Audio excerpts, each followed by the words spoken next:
base no que nós já aprendemos até agora, como é que nós explicaríamos isso daí, pessoal? Colocar em ordem crescente o etanol, o metanol, a água e o fenol. Ordem crescente de acidez. Como é que você justificaria? Primeiro, vamos lá. Entre o etanol e o metanol, qual é o ácido mais forte? O etanol tem um efeito indutivo doador de 2 carbonos. O metanol só tem de 1 carbono. Quanto maior o efeito indutivo doador, mais fraco é o ácido. Então, o etanol é mais fraco do que o metanol. Por quê? Aquelas duas justificativas. Um efeito indutivo doador mais forte diminui a polaridade da ligação OH, dificulta a saída do H+. Mais fraco é o ácido. Base conjugada agora. Depois que perde o H+, o oxigênio fica negativo. Um efeito indutivo doador mais forte aumenta a densidade eletrônica do oxigênio, deixando a base conjugada mais fraca e, portanto, o ácido é mais fraco. Deixando a base conjugada menos estável. É a palavra que eu deveria ter usado. Se a base conjugada é menos estável, o ácido é mais fraco. Alexandre, eu já estou sabendo disso. Eu já sei explicar isso numa prova indo e voltando. Maravilhoso. Aqui a água, o efeito indutivo doador é do hidrogênio, que a gente pode dizer que é mais fraco do que o do metil, ou então dizer que nem existe, né? Então, desses 3, a explicação é a mesma. O efeito indutivo doador dos grupos alquila nos álcoois é maior do que no hidrogênio. Na água, o que diminui a polaridade da ligação OH, deixando esses ácidos mais fracos do que a água. Agora, entre o fenol e a água, por que o fenol é um ácido mais forte do que a água? Tire um H+ da água, fica OH-. Tire um H+ do fenol, você tem o fenóxido. O que é que você me diz do fenóxido? O fenóxido, ele se estabiliza por ressonância. Ele tem 5 estruturas de ressonância e a água não tem nenhuma. A base conjugada do fenol, que é o fenóxido, nós mostramos já aqui na parte anterior, aquelas 5 estruturas de ressonância do fenol, quando ele perde o H+ e se estabiliza por ressonância. A base conjugada do fenol é estabilizada por ressonância, enquanto a base conjugada da água, que é o OH-, não se estabiliza por ressonância. Então, um fenol é um ácido mais forte do que a água. Um álcool é um ácido mais fraco do que a água. E um fenol é um ácido mais forte do que a água. É muito gostoso aprender a acidez e basicidade de compostos orgânicos. Estamos comparando agora, vamos dizer assim, funções orgânicas diferentes. Álcoois entre si, álcool e água, álcool e fenol, fenol e água, né? Beleza? E aí colocando a água como comparação aí também no meio. Vamos para um segundo tipo. Aqui a gente vai finalizar essa terceira parte com esse exemplo. Aqui é considerado um exemplo show de bola. Você só vai encontrar isso em livros de Química Orgânica do ensino superior. Eu quero comparar agora a força a força ácida dessas 3 classes de hidrocarbonetos. Um alcano, um alceno e um alcino. Quem é mais ácido? Alexandre, eu nunca tinha pensado nisso. Nunca vi essa pergunta.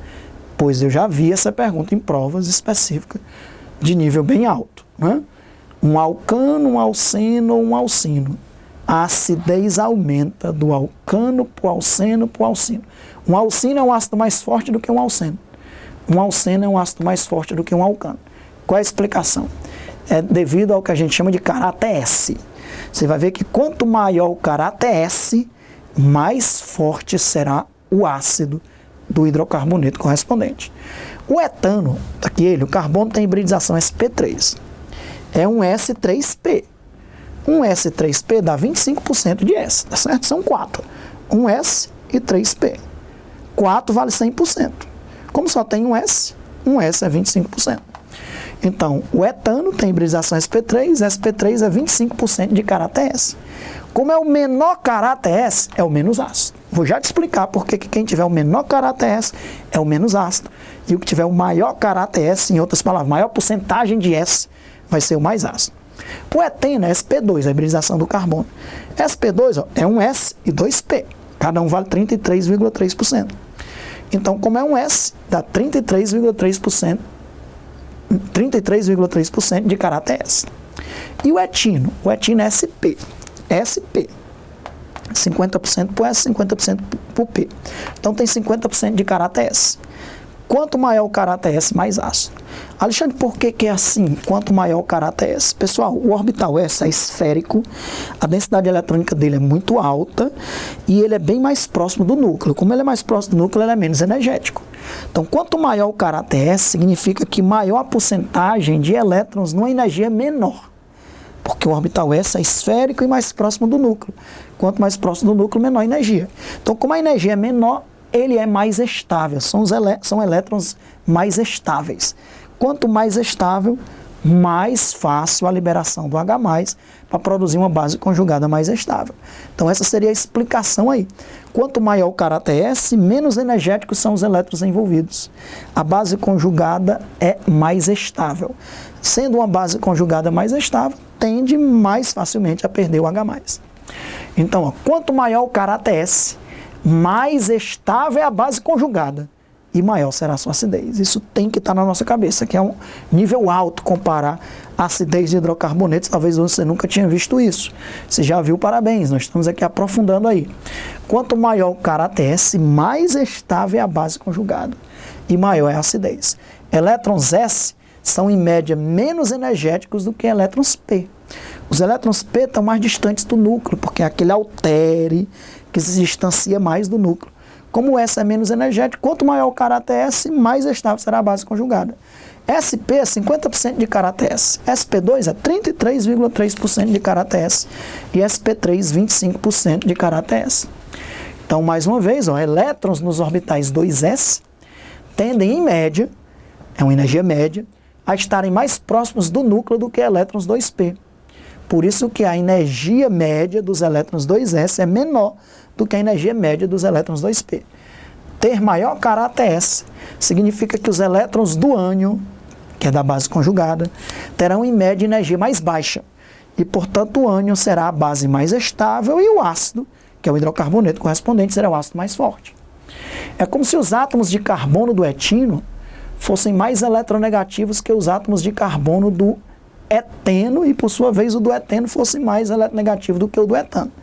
Tem até o pKa aqui, ó, do etino é 25, do eteno é 44, do etano é 50. Cuidado que é o pKa. O que significa pKa? Quem tiver o pKa é o ácido mais fraco. Quem tiver o maior pKa é o ácido mais fraco. Quem tiver o menor pKa é o ácido mais forte. Então o etino é um ácido mais forte do que o eteno e o eteno é um ácido mais forte do que o etano. 50% de caráter S, que é o SP, hibridização SP. Então, quem tem maior caráter S é o ácido mais forte. Quem tem menor caráter S, que é o SP3, só 25% de caráter S, é o ácido mais fraco. Ele é o menos ácido. E o SP2, que é o eteno, 33,3% de caráter S. Ok? Então, muito bem. Último slide aqui, ó. Então, não esqueça que o etino é mais ácido do que o eteno, que é mais ácido do que o etano. Por quê? Porque aqui é 50% de caráter S, SP. Aqui é 33,3% de caráter S, SP2. Aqui é 25% de caráter S, SP3. Quanto maior o caráter S, mais ácido o hidrocarboneto. Quanto menor o caráter S, menos ácido o hidrocarboneto. Lembrando que se o ácido é mais forte, a sua base conjugada é mais fraca. Se o ácido é mais fraco, a sua base conjugada é mais forte. Aqui é a acidez relativa dos hidrocarbonetos e aqui é a basicidade dos carbânions. Carbônio é a base conjugada depois que perde o H+.